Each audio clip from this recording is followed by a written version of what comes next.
Hey, everybody, welcome once again to another one of the live streams. So, what a week it has been. This is going to be pretty darn good. We got a lot of different stories for you guys today. Before, of course, we jump into those stories, let's say hello to the folks in chat really quickly. We have Enid. Enid is over at the Home Depot. So, waiting to hear. Awesome. Now, Enid works at Home Depot. If she could put me over the loudspeakers. If you'd probably get fired. So don't do that. Don't do that. Larry Summers in the house saying yo, and Enid saying yo. So we got a couple of yos, like a yo-yo. Ooh, I haven't seen a yo-yo in a long time. Anyway, let's not go off on that tangent. Jill is in the house saying hello, and we have Wayne Smith coming in with a fresh old hola, which is awesome. Awesome, awesome, awesome. All right. Oh, wow. Hopefully it's been a pretty good week for you guys, or at least your weekend, at least here in Ottawa. Our humidity has finally broken. We've had a few storms through the week, a few tornado warnings, all of that fun stuff that we now tend to get almost on a regular basis now in Ottawa, seems. But no, it's been pretty darn good. We're heading into the halfway point of the summer. So hopefully you guys have all had a really good summer. And before I forget, I do want to thank all of you folks watching on the replay because, you guys make up the most of us. So you guys all rock as well. And hello to Richard in Montreal. And we got Sammer here. Buenos tardes to all, which I think means, how the heck are you in Spanish? But I could be absolutely wrong.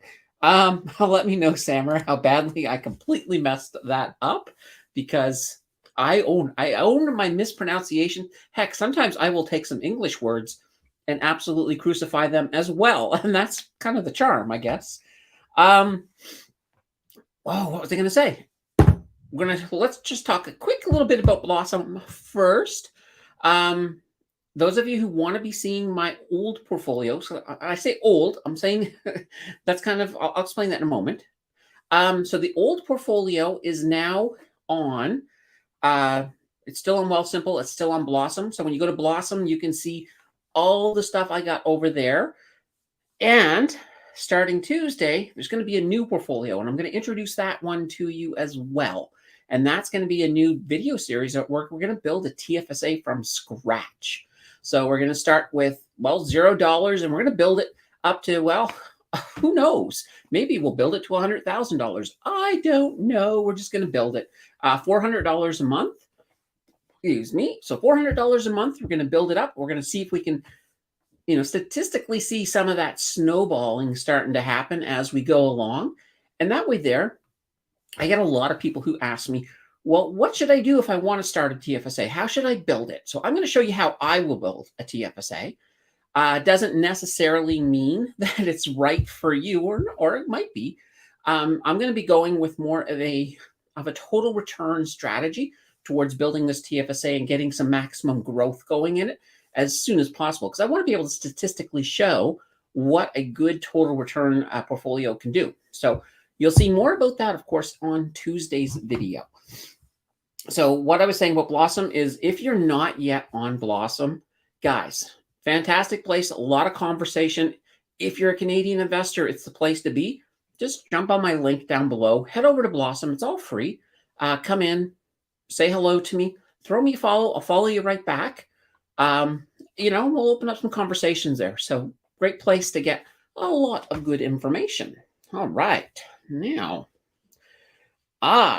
so it means good afternoon. Okay.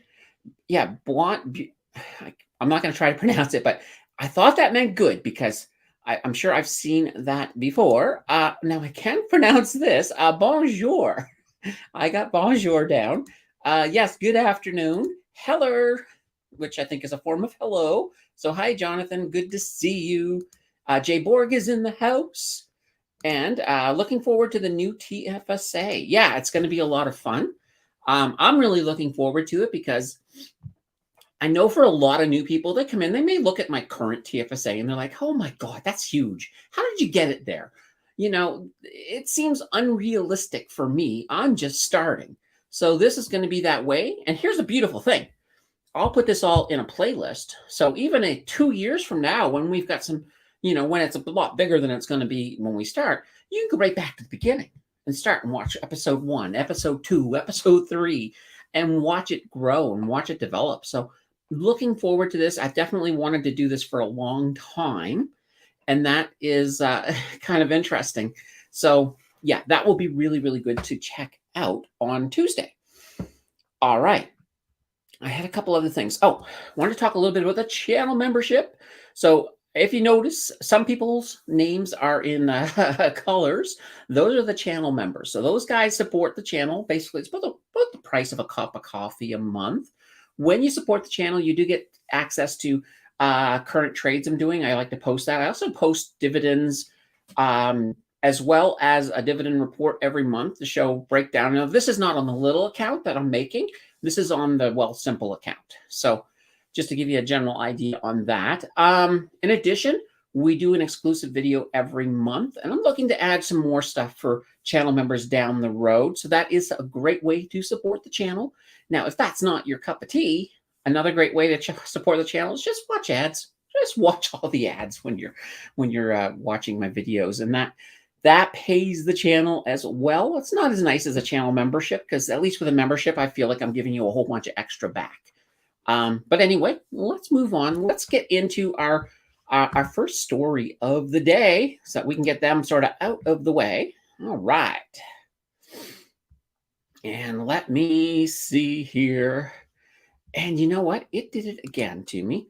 It sort of was funny. Last week, it did this thing where it just completely deleted some. And I made sure they were all in here. Then when I logged out and I logged back in, it deleted some of them again. So that is fine. But all right, here we go.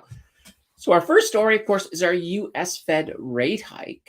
And I need to find a way to make this board thing work without me having to hit everything as we go. It certainly would make it easier.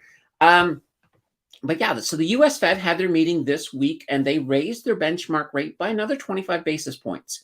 So that overnight benchmark rate in the U.S. now ranges between 5.25% and 5.5%. So it's getting up there a little bit. Now, the market, luckily, the market had already priced that in. So they were expecting it. So the market, had a little bit of a red when it first started, and that's what we had expected. Then, of course, after they release it, Jay Powell came out, gave his little speech. And when he does his speech, it was mostly positive. And you'll notice the market. If you were watching the market when this happened, we had a little bit of a red from the announcement of the rate, and then it went green. And we had a nice little bump for the rest of Wednesday. And that was just because he sort of indicated that they're happy with where things are. And if as long as the data still looks good, almost an indication that, there's a chance there's not going to be any more. They're leaving the door open for more, but I think you're going to see a longer pause now. And here's the beautiful thing. Jay Powell said it's really looking unlikely that the U.S. will get a recession, which is great. So it's great and it's not. It'd be nice if we're putting off a recession for a year or two, I would rather just get it over with. But at the same time, if it doesn't come to pass, and if they're able to sort of, with this current monetary theory, if you're able to keep stimulating and playing that economy the right way to never have another recession, that would be really, really cool. It's possible. It's unlikely because it's normal and it's very healthy for the economy to have it. It's sort of like with a forest, you get all that old tree growth, and every so often when that burns, it's actually not a bad thing because it does help clean all of that gunk out of the woods. Not like if you remember old President Trump at one point, who wanted to use rakes to get rid of all of that, so there'd be no more wildfires in California. But there's no way around that. So that's kind of cool. Now, we did also get some GDP data, and this is kind of ties into the U.S. Fed rate hike.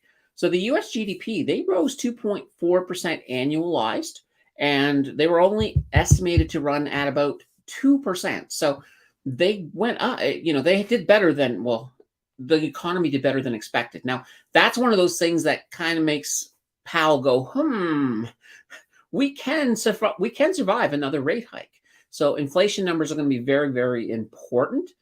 Now, one thing on the downside, though, even though the GDP improved, customer spending only grew by 1.6% in Q2. Now, back in Q1, it was higher. I believe it was at 4.2% in Q2. So customer spending is moving down. So there is some movement down. And that, of course, is coming from an effect of some of the interest rates going up, of course. All right. So that's all I really have on the U.S. Fed rate hike this week. Hopefully, we start to see things calm down a little bit. I think the overall environment is a little bit more positive, and I think people are definitely enjoying that for sure. All right, let's see, where are we? Oh, we're right here. Patricia has entered the house. Hello, Patricia. Good to see you. We got the freaking Oracle in the house. Afternoon, Candace and chat. Made it. Awesome. That's awesome. All right. I think the weather's actually been a lot worse down in his area because Ken comes from like Sarnia, and I think they've had even worse weather than we've had here. So that's kind of interesting. Now, Sammer says we aren't in a recession yet because the unemployment rate is low. Yeah, that is one of those things. When people are making money, people are spending money, and that does stimulate the economy. Now, I know the National Post actually came up with an article saying that they think there's going to be big rate cuts in Canada by the end of the year or early 2024. I don't think they're realistic, though. That's kind of one of those interesting things, is that everybody else seems to think that we're not going to see any kind of a rate cut in Canada probably until at least mid 2024, if not towards the end of the year. And that's kind of, I'm thinking towards the end of the year. I think it's a situation where they don't want to do it too fast. They don't want to sort of, cause the problem to get worse by acting a little bit too fast. So I think they're going to be very conservative on when they do this. So, and I think that will be the truth with the US as well, because that makes a lot more sense. All right. So let's grab our next news story, the big shuffle. All right. So I normally try to avoid politics, but we can't. So the Tories, the Liberal government had a big shuffle this week. So we're talking a lot of people moved positions. A lot of people are no longer in particular ministry positions. So in total, 7 ministers were actually dropped from the cabinet.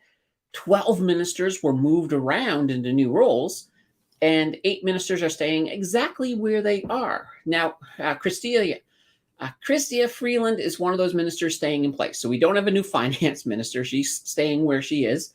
So the whole idea behind this big shuffle is that, well, Trudeau's a little bit worried about that next election. And he's worried because he knows that they're going to get hammered on economic issues. So one of the big goals of this economic shuffle is that, well, this cabinet shuffle, is that they want to try to fix some of these economic issues before that next election. I am all for them doing that. I'm all for them fixing the issues, but let's hope this is not just a meaningless, hey, we did this because we're going to try to fix things and then they don't fix things. I think Canadians need to see some improvement here. There's a lot of economic turmoil right now going on, and I don't think it's something that we all want to see very much of anymore. We need to sort of get this under control. So that means we need to stop spending frivolously. We need to start looking at tightening our belt. We need to start looking at some of the real problems in the economy. And we're going to talk a little bit more about that in one of our stories a little bit later. All right, let's jump to our next story, though, because I just want to get this one out of the way as well. Premium movies. So this is kind of an interesting thing. If you invest in Cineplex, this may help you. But what they are doing is some Cineplexes have begun, and they started doing this with Barbie and Oppenheimer, charging a premium movie price if you want to see a new movie. And what they're doing is they're basically saying, it's $1 more for the newer movies. Now, the movies that have been around for a while, they're not going to charge that extra dollar. But for the brand new releases that everybody wants to see, they're looking at charging $1 more. So this is not money that's going to go to the movie studios. This is money that's going to go into Cineplex. And obviously, if this goes completely nationwide, then that's going to be a little bit more revenue coming into Cineplex's pockets. So, what do you guys think? Are you guys even going to the movies anymore? Or are you just waiting for it to hit the streaming services? I know for me, I think a movie needs to have, what would I call it?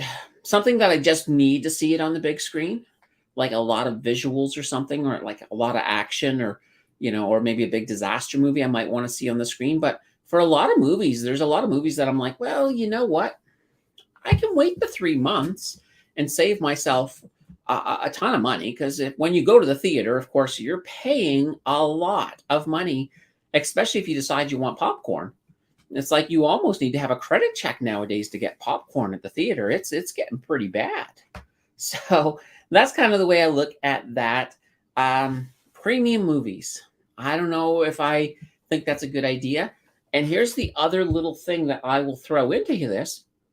We're in a situation where we've got writers and actors on strike, and they're going to be not having as much content coming into the theater. So this, to me, is not the right time to really be trying to milk customers for more money, because they're about to lose customers. You're not, who's going to, I know that I've heard that Cineplex is thinking about, bringing back some of the old classics. And, it's like, you're not going to get a ton of money from that. So they're going to be hurt as long as this strike persists, because we are going to start running out of movies. There's only so many that are in production. And there are independent movies, so maybe some of them will get their day, which would be great. So there's definitely a lot of talent out there. So let's hope that happens. All right. Let's jump right into this one. TC Energy. So it's interesting. I had I added TC Energy to the vote for the next deep dive. And right now they're winning. They're winning that vote. So if you haven't voted yet for what you want me to see in next Friday's deep dive, hit the community tab. Don't do it now, because it will take you right out of the chat, but hit it a little bit later after you finish watching this, and then put your vote in. So right now, I think TC Energy is beating, I think it's Algonquin they're beating. So they're pretty darn close, but TC Energy has a nice little lead right now. So here's the funny thing. I put them in there before I realized that we were going to have a lot of extra drama with TC Energy, and we are going to have a split. So TC Energy, they have announced that their board has approved a split. This won't happen until we don't know the exact date, but we know it'll be 2024. And what they're going to do with this split is they're basically looking to split the business into 2 separate companies. One of them will be their pipeline company, so their oil. The other is going to be a utility company. So you're going to have the 2 separate companies. Now, the way it will work is when they do this, you will get to keep shares for the pipeline. And that's just basically if you have 10, let's say if you have 100. If you have 100 shares of TC Energy, you'll have 100 shares of their pipeline. And then they're looking at that point, they're looking at a pro rata allocation of common shares, and that's going to be in the new utility company that spins out. So you will get shares in both of them if you have it. Now, here's the thing. One of the reasons that they're doing this is they're trying to fix a few problems with the company. One of them is their debt solutions. They're trying to do that. And they're also trying to sort of spin it off as one part of their company grows faster than the other. So they're trying to spin things off a little bit. But here's the thing. Some of the benefits of this is going to be that we're going to be looking at lowering their leverage, as well as highlighting some of the value of that existing gas and power assets. And this will help them get to some of their debt goals, which is kind of a good thing with this. Now, I'm going to have to really do a lot of what am I talking about? I was going to have to do a lot of digging, but I'm going to have to do a lot of research further on this as I pull them together on a deep dive if they win. And I have a feeling because they're in the news, they're probably going to win. So we'll have to see how that all works. Good old TC Energy. Now, one of the questions that will probably come up right away is if you're holding it, you're like, well, do I want to hold on to this? What's going to happen? Once again, we'll answer that in the deep dive. So that's something we don't have to worry about. But it's going to be interesting, I think, nonetheless. It's not going to be sort of like when Brookfield Asset Management broke into Brookfield Corporation and the new Brookfield Asset Management. It was a good idea to hold on and get shares in both as a result. Will it be the same with this? It's hard to say. It really depends on how it happens. And it also depends on what happens with that share in the fall when the price of oil and gas start going back up. So we'll have to take a look at that. It's going to be very interesting, I think, for sure. Let's see here. Oh, Sammer went to see Oppenheimer yesterday. Long movie, I hear. I haven't seen it yet, but maybe I will. Maybe I will. Abalash says, hey, Candace, would CRA allow stocks like HNU be traded in RSP account without tax issues? Yes. You can do pretty much anything you want in your RRSP as long as you're not withdrawing stuff.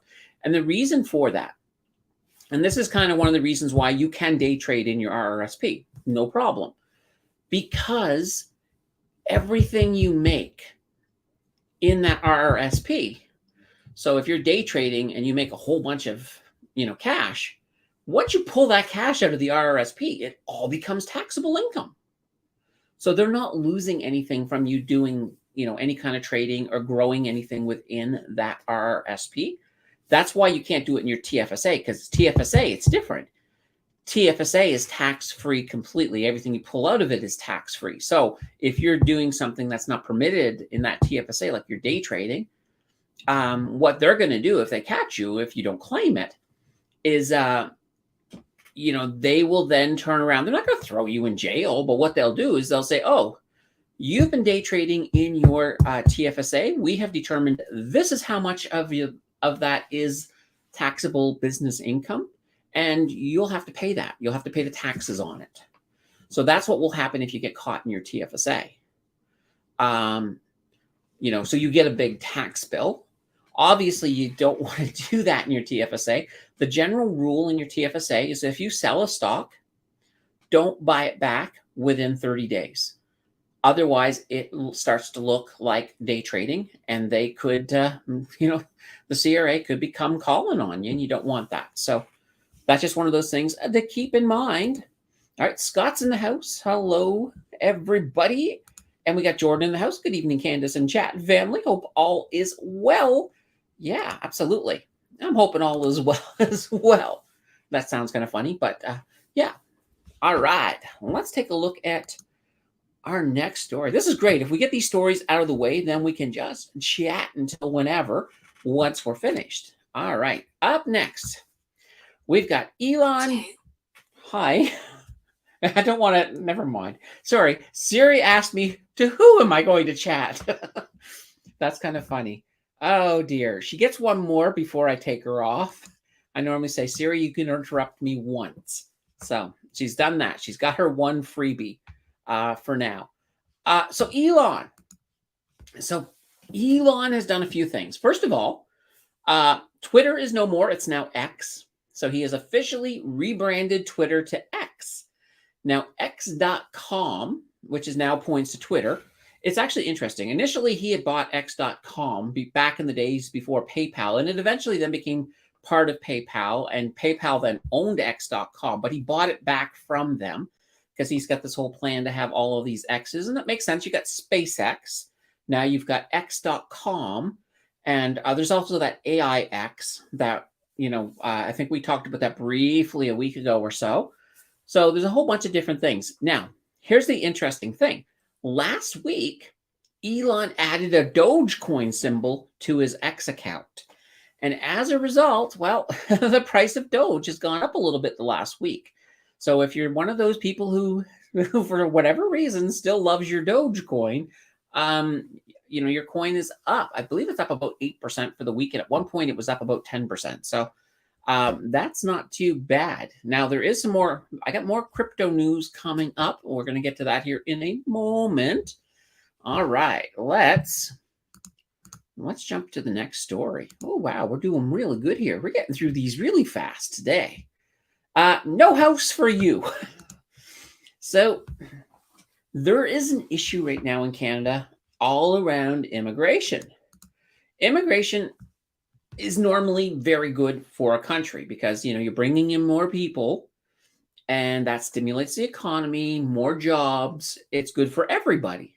However, if you don't have the infrastructure to support a lot of people coming into the country, things get a little bit less good for the country. And that's kind of the situation we have.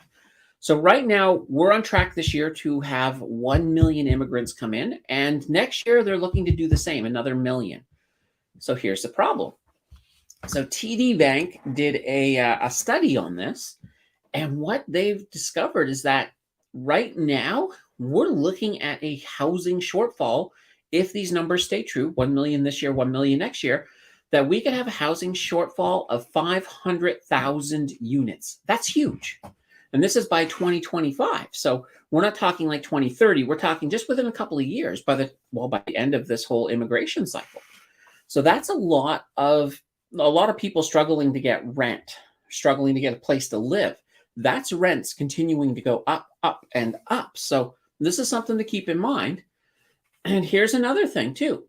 One of the results of this is that the Bank of Canada could be forced to raise their equilibrium rate by 50 basis points by 2025. Now, this is just a key. It's kind of an anchor piece of data that affects when you start doing stress tests, for example, on houses, on how much you have to pay as a down payment.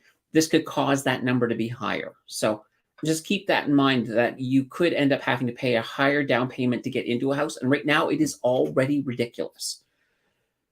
And outside of housing, the stress this can actually add to our healthcare sector is not good. Like right now, we don't have enough doctors. We don't have enough nurses. A lot of places, and depending on where you are in the country, healthcare can be in a really rough spot. I know here the wait list is, and this is Ottawa, the wait list is long, like a couple of years at least. I think it's even worse in like Nova Scotia. Now, Toronto's not so bad. I think Toronto is one of the few cities where you can probably get a family doctor in less than a year. And if you call around, you could get lucky, which is definitely a good thing. All right. Now, I did have another story on crypto. So let's pull that one up here. There we go. So Ripple appeal. Holy banana bread. We have a situation where the SEC, they recently, like about 2 weeks ago, court ruling came out saying that no, Ripple is not a security. Well, the SEC has not liked that ruling one bit, and they have filed some reports to say that they're going to be appealing that. So we could be looking at an appeal to the XRP ruling. So that dance may go on for a bit. So if you're looking for an entry point to Ripple, if this causes or XRP, maybe this will knock the price down a bit and you might be able to get in that way. But I think we still got a little bit of more stuff going on. Now, another interesting thing is recently a Bitcoin whale moved 1,000 Bitcoin. So that's kind of really interesting. They didn't sell it, but they moved it from one wallet address to another. And this was a stash of Bitcoin that hadn't been touched since, I believe, 2014. So I think it's been about a decade. So, and I think when they bought it around $4 a coin. So, wow, that's worth a lot of money now. But that is another little thing going on. Now, Bitcoin has not had the best week. I mean, it's just shuffling along, but it's a little bit below where it was when it was up around 31. So let's hope it moves back up here soon enough. All right. And we got Zach in the house saying, hi, Can Dance. I love that. That's one of the most common misspellings of my name. And just to put this funny story, when I went in to give blood work a couple of weeks ago, um, they have a board with everybody's name, and it shows that they're waiting and how long you have to wait. And they put in can dance, which is funny. One of my birthdays, my mom picked up the cake and didn't bother looking at it. So when she came back, it said "Happy Birthday, Can Dance." So that's one of those things. I used to work with somebody who used to call me Kansas, and I was just like, "That's the state. That's a state. My name doesn't start with a K." Um, but it is the biggest well, not the biggest. I mean, obviously the biggest is you get people who will spell it with an ICE. And I usually will say is if you spell it with an ICE, you'll get an icy reception. If you spell it with an ACE, then you're an ace in my books. And that usually helps people get it. But now I don't care anymore. It's like if somebody spells it with an ICE, I know they're talking to me, so who cares? Vic is in the house. I'm here. And Zach does hold some crypto. And Vic says, Scott, how's Hawaii? Did you buy a place there with all the YouTube money? Oh, Scott. Now, I know for those of you here who do watch Scott's channel, hopefully you caught that his recent video where he's talking about moving. So Scott's just doing a little bit of moving over the summer, but he'll be back again in September, maybe even late August. Who knows? Maybe we can twist Scott's arm to come back. Yeah, so that everybody will be able to catch his live streams going forward at that point. Mr. Red Taco says, maybe your mom really liked the band Kansas. My mom never called me Kansas. It was somebody I used to work with, but maybe. I think, well, my mom is more into country music than Kansas is technically not country. Jordan says, I always get Jordan. Oh, with an O-N. Yeah, exactly. Exactly. Have you ever tried to go buy a personalized toothbrush? I always find the ICEs on the toothbrush. And I'm like, oh my God, can't people do it? So now Zach says, well, I've been in it since 2016 and I'm mostly out now. I am quite well with it, but it's not as scalable as it once was. And he's talking about crypto. And yeah, there's a lot of people who have gone out of crypto. And there's still right now with a lot less exchanges out there than there were. And with not having that full regulation in place yet, you've got to still have a lot of institutional investors who are just like, not getting in right now. I think Bitcoin is still completely viable. I think there are, if you're into doing swing trades and things like that, there's definitely opportunities within crypto for that. So I like to keep it, I always keep an open mind with crypto. Predominantly, my investment is in stocks, but I'm always open. I'm always open to making some fast cash if I'm doing a swing trade. So, but that's another story for another day, maybe. All right. And Scott says El Salvador. Oh, were you in El Salvador, Scott? Holy banana bread. You probably should go there in the winter, not in the summer. Vic says, yeah, he did like Adrian of passive income investing and moved to Panama. maybe. And the crypto man comes in the house and he says, hi. Hello, crypto man. It's good to see you. And Vic says, Scott, while you were busy, the market shot up. When do you expect a recession and an economic crash? Good question. It's one of these things that there's still a lot of indicators that say, hey, the bottom's not in, but yet the market's behaving like the bottom came in October. So I don't know if we're going to get that recession. My gut says we are, but I'll tell you, it's getting harder and harder to say, yes, it's coming. If you ever check out Brandon Beavis's channel, so Brandon Beavis, his father does this thing. So Mark Beavis, he does this thing where he every so often, I think it's usually once a month, he goes through and he looks at all of the different markers as to whether or not the bottom is in yet. So I've been kind of watching some of that. And it's interesting that so many markers are still saying no, but there are a few markers that are now saying yes. So it'll be really interesting to see if that happens. Now, with a recession, I still think we're going to get one, but it's starting to look like it won't be a long, prolonged recession. But at the same time, we could all be, I mean, what if we're in right now a massive dead cat bounce, or or we're getting faked out by a bull market that's not really a bull market. So I would say be cautious, pay attention. Don't get to the point, like, I wouldn't be at the point where I'm going to just start selling everything and holding cash and saying, okay, I know what's coming, because there's such a chance that I could be wrong. And so I'm just paying attention. I'm paying attention to what's happening in the market. I'm paying attention to um, a lot of these reports, like GDP particularly. I'm paying attention to the job market, the economy. Um, and you know what? And here's the thing. This is the beautiful thing. When it starts to look like it's more likely, you'll hear about it here. Absolutely. So if you watch this every week, you're going to know about it before it happens. And then we can all, as a community, we can look at what moves can we make.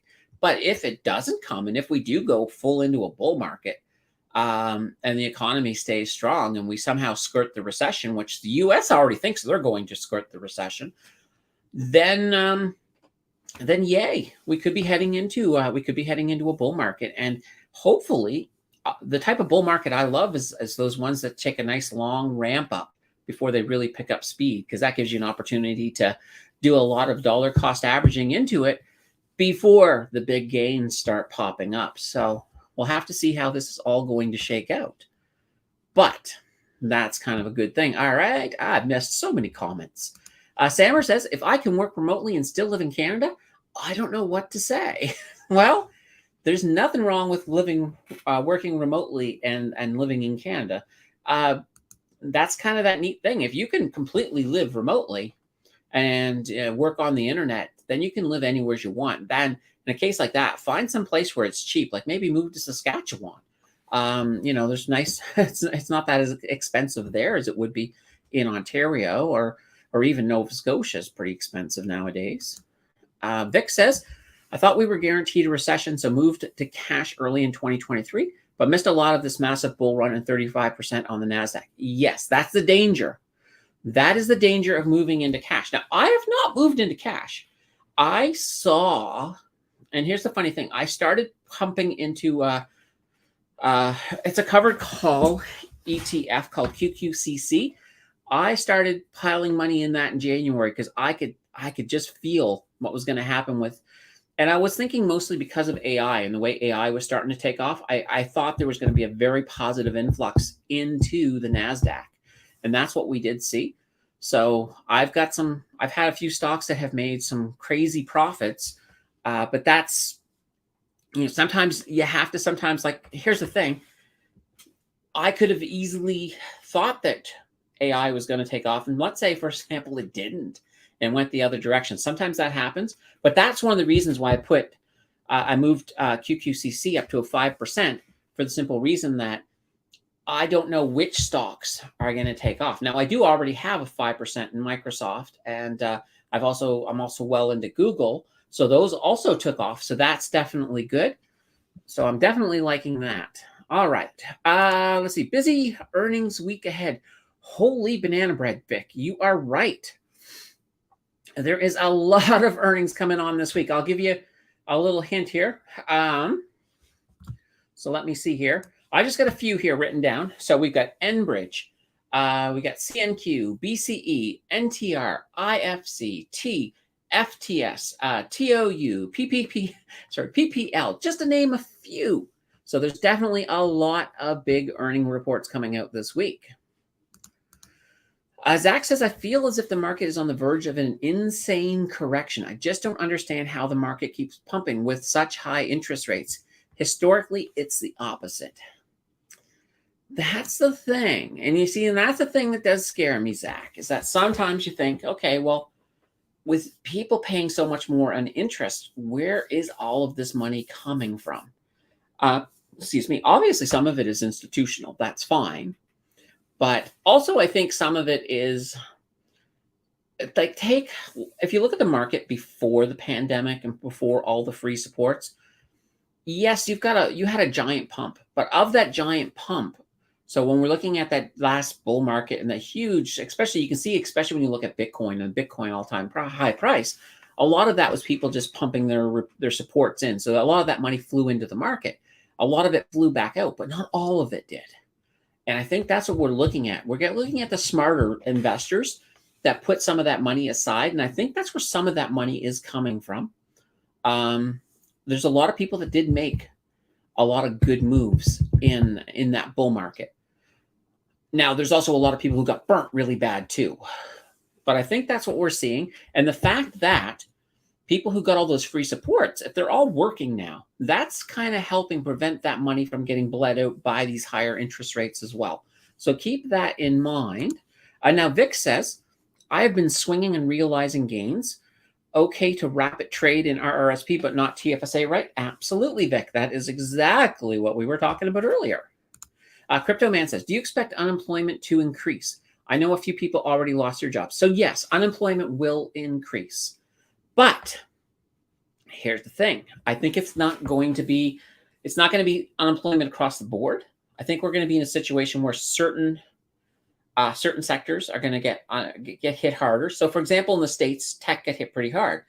That's one of the reasons that, and we mentioned this last week, Canada has a program to try to attract some of the tech people from the US. So there's a visa for them that can bring them in so that we can sort of steal their heads for a change, which is kind of neat as we're, pulling those folks in.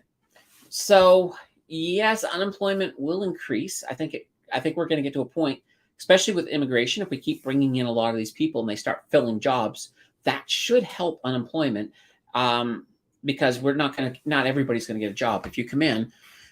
But at the same time, that's going to really help in the lower levels. I think a higher level areas. So for example, right now, we have shortages in a lot of different areas like construction. So right now we're not going to be able to fill some of those positions. So those are vacancies. What does that have to do with unemployment? It just means that you got these people who come in who aren't qualified to be taking some of the jobs that are available. Means that they may be sitting on unemployment, or they may be using some form of social assistance to help them out while we wait. Now, and Scott says, yeah, still lots of employment, no recession until 2024. Definitely won't be a recession this year. And even 2024 is looking, it's not a sure bet. Like if you had asked me, Scott, a month ago, if I thought there'd be a recession in 2024, my answer would have been yes. I think there would have been mid 2024, maybe towards the end, but now I'm not 100% on that. I really am not.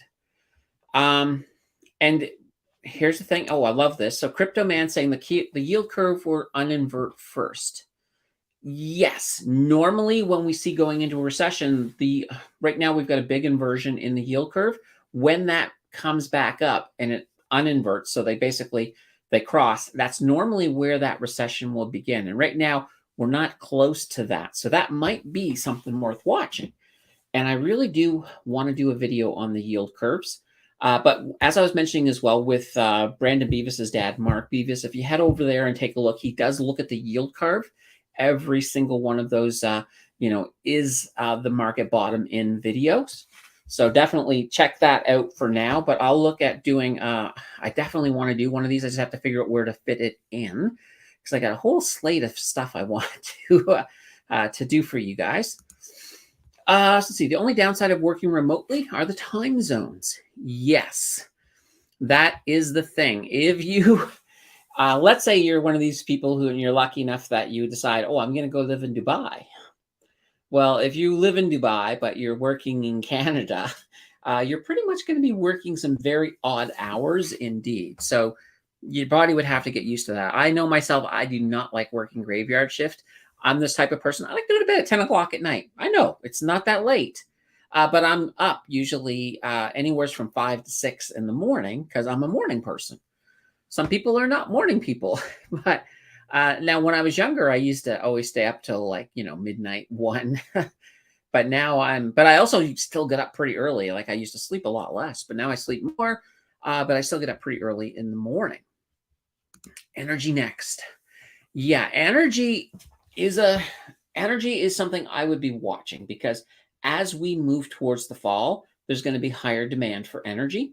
So a lot of the cuts in production from like Russia and OPEC, we're not really going to feel that until that demand goes up. So I think if you've got your energy stocks and you're sitting on them, well, you've already seen a little bit of a movement up this month. I think that's going to stay pretty consistent. And I think in the fall, you're going to be happy that you're holding those stocks. And let's see, Crypto Man says top 7 stocks led the market. The rest are flat or underperforming. Yes, that's one of the things. And that's also one of the reasons that they were looking to do a little bit of a rebalance of the NASDAQ, because your big tech stocks were absolutely overpowering things. So your Microsoft, your Alphabet, definitely your Tesla. So they have done really, really well. Are you into Meta? No. I am not. Meta is one of the stocks I have not invested in yet.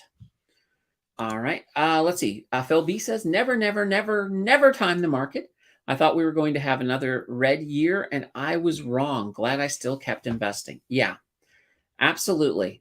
When you time the market, it can go wrong so easily. So one of the things, and I know a lot of people are like, I just want to hold cash and wait for things to go down, buy everything cheap. There's nothing wrong with holding some cash and going down and buying things cheap. But overall, most of your investing money, if you really want long-term investments and you want to make long-term profits, you should be dollar cost averaging. That is the best way. Every statistic out there, there's a few outliers, but for most people, dollar cost averaging will make you more money over the long term than any other method. Now we're talking investing, so don't start throwing swing trades and stuff like that in, because that's another story altogether. Vic says TSX and other indexes all at highs. I'm with Zach. Yeah, and here's the thing. Right now, the TSX is still lagging behind the S&P 500. So I think I mentioned this 2 weeks ago. There's an opportunity with Canadian stocks. I think Canadian stocks are lagging a bit, but that just means there's more room for them to grow. So, and that's what the thing with, and I'll talk about this momentarily, but when we start talking about this new video series I'm talking about, that's why I think initially most of the stocks I buy are going to be Canadian in this new TFSA. So we'll talk about that here in pretty soon. And Vic says, where'd July go? Yeah, I know, it's almost over. It's hilarious. Let's see. Abalash says, could the money be coming from people taking out from their high interest bonds, GIC? Well, money can come from anywhere. But here's the thing, your GICs keep getting better. So as long as we're in a rate hike cycle, like right now, I think before the last rate hike, the best GIC over at EQ Bank, which is where I bank, was about 5.25. Now it's 5.5. So they're still going up. So, if you're looking for that fixed income, this is not a bad time because you can get into a pretty good GIC. Vic says BRK at 530K per share. So we're talking about Berkshire Hathaway. That's a lot of money. Vic, I can't afford one share of these guys. I will admit that. Maybe someday, but not today. Banana bread unemployment. Yeah, exactly. Well, I think there's a high demand for banana bread. So I don't think I think if you want a job in the banana bread field, they're there. They're there because I'll buy your bread. I'll buy your bread. Vic says, "Don't come." Didn't some dude testify about aliens this week and everyone just ignored it? Yes, somebody did testify about aliens, but let's put it into perspective. The testimony came from a guy who was in the military, but he never saw any of these aliens himself. He never saw any of these recovered saucers himself. So everything is, I talked to somebody who told me they saw it. I talked to somebody who told me they saw it type thing. So you have to take that with a grain of salt. I would love if we had aliens and we had bodies and all of that. That would be so cool. But I don't think we do. Just what I know about astrophysics, there would need to be. Why would you send actual biologicals across vast distances when you could just send robots, like sort of like how we explore Mars.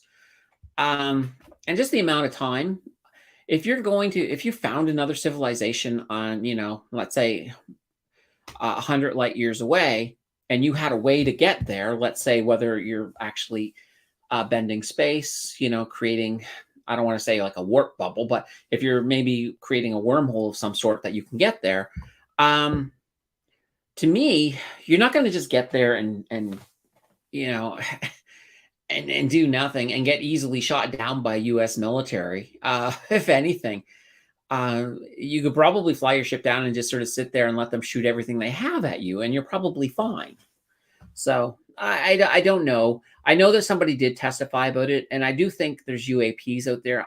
I would be okay with saying that maybe there's a robot UAP up there that's from another world. Sure, why not? But at the same time, let's see some evidence. Let's find one of these. Let's just get there. Right now, we're not there yet. But anyway, that's kind of a funny little thing. Let's see. The world will end at 11 p.m. or 11:30 in Newfoundland.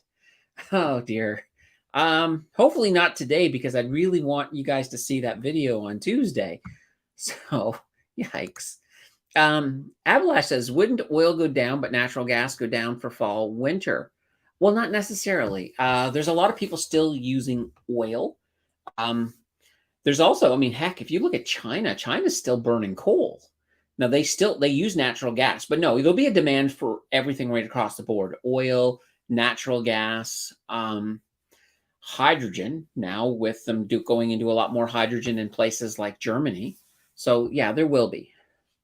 Will heat pumps replace ACs and furnaces? They're getting more and more popular now. My parents had a heat pump, and they weren't good enough to replace the AC or the furnaces. But, well, the AC, yes. The AC, it was pretty darn good. Other than the back of the house would be hot, but the front where we had the heat pump was good. So you'd need at least 2 heat pumps if you really wanted to, get your house cooled down. But furnaces, no. It just took the bite off the cold in that one section of the house, and you still needed the furnace. Now, you could probably put more heat pumps in, and maybe you could get around, but even then, you're burning the electricity, and that electricity is coming from power plants. So maybe those power plants are still using oil, or maybe they're still using natural gas. But if you're on something like, let's say if you're in Quebec and you know that the power plant that is supplying you is 100% hydro, then yeah, that's not a bad thing. All right. See, Mike B. I'm slowly getting caught up, guys. Hi, Candace. If you Google HYLD TSX, why does it show a gain 0.96, but in reality it was 0.0% Friday? This happens on every X date and is deceiving. Yeah, because normally on your ex-dividend date, so here's what happens on an ex-dividend date. When you hit that ex-dividend date, so basically, if you own the stock before the ex-dividend date, you're going to get the dividend. But they declare the dividends at opening bell on that ex-dividend date. So what then happens is whatever amount of dividends they're paying out, that's subtracted from the market cap. And thus, that stock price is going to come down. Now, here's the caveat to that. Your stock price is going to come down, whatever you paid out. But if your underlying stocks are all flying up crazy, like some event caused them to go up big time, well, you could still end up with a positive. One good example of that was YTSL, the first dividend when it came out. When they paid out the dividend, the price should have fell down, but Tesla had an earnings report that night that was very positive, and so instead of falling down, it went way up. Now, if that had not been its ex-dividend day, it would have went up much further, but it still went up. So it's kind of one of those neat little things. Now, I'm not sure what happened here in regards to a 0.96%. I think what you're looking at is sometimes when you're looking at particular, whether it be a broker or whether it be anybody reporting, sometimes when things are happening like that, they can sometimes get a little confused. And I always say, take it with a grain of salt, or find something that's a little bit more reliable. So I don't know what it was that you looked on, but it might have been that one thing that happened on that. But anyway, Wayne says, take a look at ENCC, Energy ETF Yield, 14 Divi, 13. Yeah, so this one here, covered calls, energy. I do like this ETF. It is a nice one. It's one of these things. A lot of times with a covered call, you end up sacrificing capital for great dividends, which is fine, other than you're technically, it's almost like you're paying out yourself, because as the capital goes down. Now, if you're in a situation, though, if you get the right one, like that YTSL, that one was going great because you had Tesla exploding in price, pulling it up. So you were getting the best of both worlds for that one. Now, I did sell it all before the last earnings report because I knew it was going down, and it went down, and it's still down. So as long as it stays down for 30 days, I'm very happy, because then I'm like, yeah, you made the perfect move. But yeah, no, ENCC is a good one. So with covered calls, I find you got to be a little strategic. Now, keep in mind, they don't like, if you do have an explosion in the market, sometimes you as well are not getting the full capital because they're kind of sluggish. They can only go so far. It's just the way covered calls work. So you're getting a premium when you write a covered call, but you're not, sometimes if it goes up too high, too fast, you're not getting the whole thing. You're basically losing some of that upside. So that's one of the things. If I'll put this there, if you are a passive income investor and all you're concerned about is, you don't care because you're never going to pull these things out. If all you're concerned about is how many dividends you're getting every single month, then covered calls are fantastic. But, here's another thing too, heading into a bull market. Another thing I'll start taking a look at again are your split core. Your split core tend to do better in those markets. But once again, here's a big thing too. When I mention about erosion of capital in like a covered call, if you've got your covered call in your TFSA or your RRSP, then you don't have to worry about that, because you're not going to all of a sudden pay extra. You don't have to worry about your capital gains or anything like that. But sometimes you can get to a point where you get in and that price is going to erode a little bit over time, and you may not get back the full capital you invested when you do decide that, okay, well, maybe, they cut their dividend, maybe it's better chance to move to somewhere else. So sometimes you have to sort of take a look, and you have to almost be prepared to sometimes take a small loss with a covered call ETF in that way. But if you're got a retirement portfolio and your only goal with your portfolio is to generate all kinds of tax-free cash so that you're still getting your OAC and you're getting, well, let's just say, well, you need to make a lot to have your OAC clawed back, but not so much with your GIC. With that, you kind of want that extra money in that case. Well, let me see here. Vic says, let's see, 5.6% GIC hitting the market. Nice. That's better than the 5.5. And Phil B says Tangerine offers regularly 5.5% for high interest savings. I have it at that rate until November 30th. That's not bad. That's a good little rate. Wayne has been to Roswell. They have an alien in a large canister. I asked the attendant, was he preserved in Gordon's gin? That is funny. Do you have any thoughts on VGG? I have been thinking of adding it to my TFSA as a very long-term hold. Very similar return to VFV, but it's a US-based div appreciation ETF. So here's my thing. Now you're thinking of holding it to your TFSA. So, all right. I was going to say, if you were looking to hold something like that long term, I would almost go with, because where it's holding US based, I would almost go with the American version and throw it in your RRSP, because then you don't lose anything. Because if you invest in the Canadian version, any of those American assets that produce dividends, those dividends will lose that 15% before they get back to the management company. So Vanguard in this case. And then when they give you your payout is basically a little bit smaller than it would have been if you had the American version sitting in your RRSP, because then you'll get everything back. But that's just one thought. But I do think, yeah, I think it's not bad. It's not a bad one to have. it's definitely stable. It is a good foundation stock. So, if you're looking at, especially if you're looking at more hands-off portfolio, then I love Vanguard for that. They're definitely awesome. Let's see. Scott and I are YTSL brothers. Oh, that's cool. Has done well, and we got in early. Yeah, that was the thing. When I sold my YTSL just before that last earnings report, I mean, I made over $2,000 in profit. So just from that one move, I was just like, I gotta take this. And it was a really, I just had a bad feeling. Sometimes I get a bad feeling about something, and I thought that I had a bad feeling about this Tesla, about that Tesla thing. So Wayne says, I traded around ENCC, usually double or triple the dividend during the month. It can be volatile. Yeah, it can be. But I have I have definitely dabbled in ENCC, so I've seen that volatility.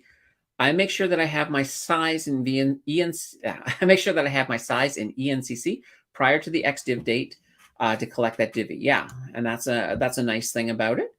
Now you can do what I call dividend capture strategy, and I've got a couple of videos on that.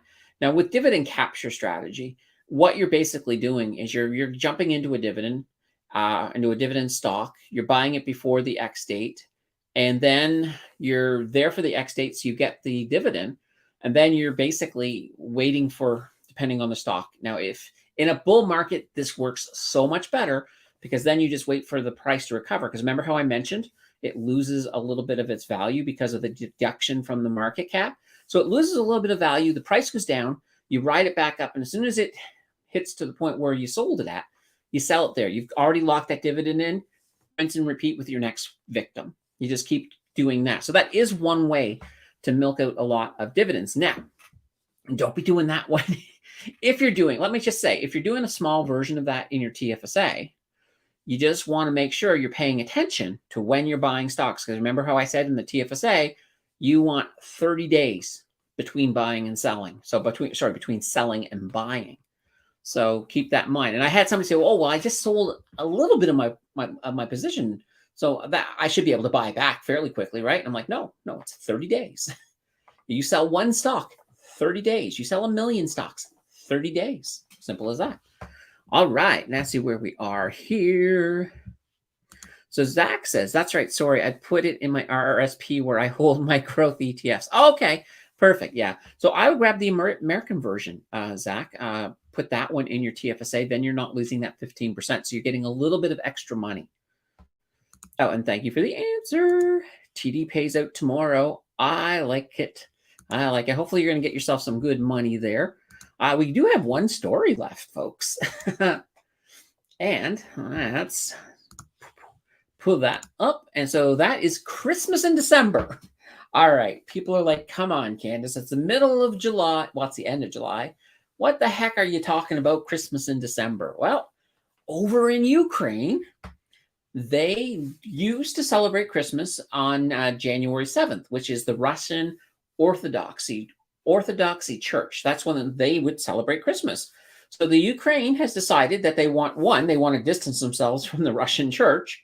And two, they want to be more in line with Western folk because they're hoping to get into NATO and all of that fun stuff. So the Ukraine has officially moved Christmas in Ukraine from January 7th to December 25th. So for those of you who have family in Ukraine or know people in Ukraine, send your gifts earlier this year because you don't have as much time to get there. So let's just sort of keep that in mind. All right. Let's see. Gobbling up nuggets of financial wisdom from Seth Klarman and Howard Marks. I don't know who those are, Vic. Do they have YouTube channels? If they do, let me know. Just throw a comment on here, and I'll definitely check them out. Thanks, Candace. Have a great week. But we're not done yet. I still got to tell you guys about this week. So what's coming up next week? In Canada, it's all jobs data. Most of it's coming out on Friday, August 4th.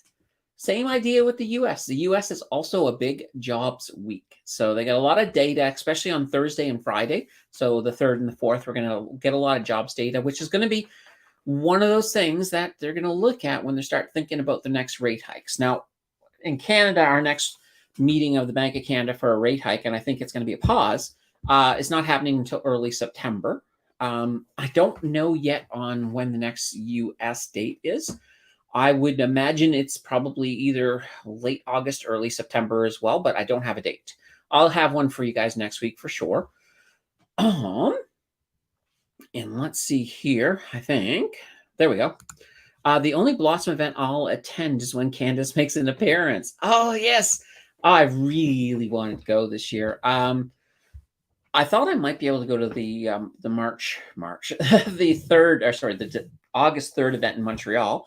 That was my goal, but I do have a medical appointment that I have to attend that day, so it kind of makes it a little bit hard this time around. But the next time around, they're doing it, and I did mention to Max that he should throw up an Ottawa event. So we might, maybe he'll go get an Ottawa event, or even just some smaller little events as well, because I would definitely love to get out and see you with one of these Blossom events, and and also meet some of the people over in the Blossomverse. That's just my nickname for it, Blossomverse. I like it, so that works kind of good. Earnings, we already tapped on earnings. We got everybody and their dog is coming in for an earnings report this week. So which ones really excite me the most? Probably probably Torlamine, because I do have a full set of Torlamine. Fortis, yeah, I think Fortis is going to be a good one. Telus is going to come out as well. So yeah, a lot of these I do hold for sure. So Enbridge. So we'll have to see how these all work out and come out, which is fine. All right, now on the channel this week coming up, we got two things, of course. Tuesday is my brand new series. So it's building a TFSA from scratch. So I'm going to be, obviously I can't do it in Wealthsimple because I already have a TFSA there. Now I do have basically $14,000 in space in my TFSA. So I'm going to use that over on National Bank to get this thing going. And we're going to build it. It's going to be every single month. I'm going to add $400, and we will use that to build it up. And this way here, I thought 400 seemed like a reasonable amount for a new investor. So we'll do $400 every month. We'll look at it. As it starts developing, we'll start doing a lot more statistical analysis and seeing what is going to happen. So, oh, here comes Wayne with my dates. So September 6th. What is the next US one, Wayne, if you've got the page open? So yeah, it's going to be really exciting as we take a look and see what I'm building from scratch. And we'll explain why, and we'll look at creating a real conversation around this series. And we're going to just let this series go once a month, indefinitely. It'll go as we build up that new TFSA. And it's going to be exciting because I can't wait to sort of, it's funny. I've done the first one. I've already filmed it. I haven't filmed it, but I've already did all of the purchasing and I did the screenshots for that. So I'm filming it tomorrow. It'll be ready for Tuesday, but I'm already starting to think about the next one. I'm like, I can't wait for the next one to actually start seeing some growth, but it's going to be kind of fun. Oh, and here we go. Wayne for the win. The next Fed rate, September 20th. Holy banana bread. That's much further away than I thought. So there we go. So we got a little bit of, the market should be fine for a little bit. So hopefully this means that we can have a good end. And keep in mind, if you guys remember last year, you know how we get the summer doldrums, but last year it was different. Last year, the market started to pick up a little bit in August. And that's been kind of almost a bit of a new trend. So we may see a little bit of a pickup here in August. And then we get into September and October. And you guys know what they call October. Sometimes they call it Buytober. Because that's I don't know why you call it Buytober, because normally you got things peaking a little bit. Though last year we weren't. Last year in October, we hit the low. So that's not a good place to be. Hopefully this year it'll be a little bit better. So I'm looking forward to it. I'm looking forward to seeing where this is all going to go. All right. Now, next video on Friday is, of course, our deep dive. And it's right now, as far as I know, it's going to be, well, as long as they can hold it out, TC Energy is got a good little lead going. But we'll have to see. We'll have to see. There's still, we normally get about 125 to 130 votes. So there's still enough outstanding votes that could push something, for example, like Algonquin up. But I kind of hope TC wins because I think that one will be really neat to really break down the whole split and everything else. So that'll be good. We did do the Air Canada one, which I don't know what it is about Air Canada. It's funny. Whenever I do an Air Canada video, it tanks. It's like nobody likes Air Canada. And in all fairness, I'm not a huge fan of Air Canada. It's like when I saw Air Canada win the vote, I was like, oh, great. Friday's going to be a dead day on the channel. And yeah, sure enough, it's one of the worst videos I think that's come out in months. But it's just Air Canada. I don't know what it is. People just are. I think there's just people have lost a lot of confidence in Air Canada. And considering the fact they have so much debt and negative shareholder equity, yeah, there's a good reason to be afraid of them. But hopefully, guys, don't try to vote through. Please don't vote through the ones that everybody hates. Come up with some bangers because the power is in your guys' hands, and I do whatever you want me to do. So that's gonna be great. What's Vic saying? Candace, for my birthday, can you get me Margin or Safety by Seth Klarman? Look up the price of that book. Margin of Safety. I'm almost afraid to do this. I am almost afraid to do this, but let's do it. Let's check it out. Margin of Safety. I've got Amazon on the other screen here. Here we go, by Seth Klarman. Let's see here. Oh.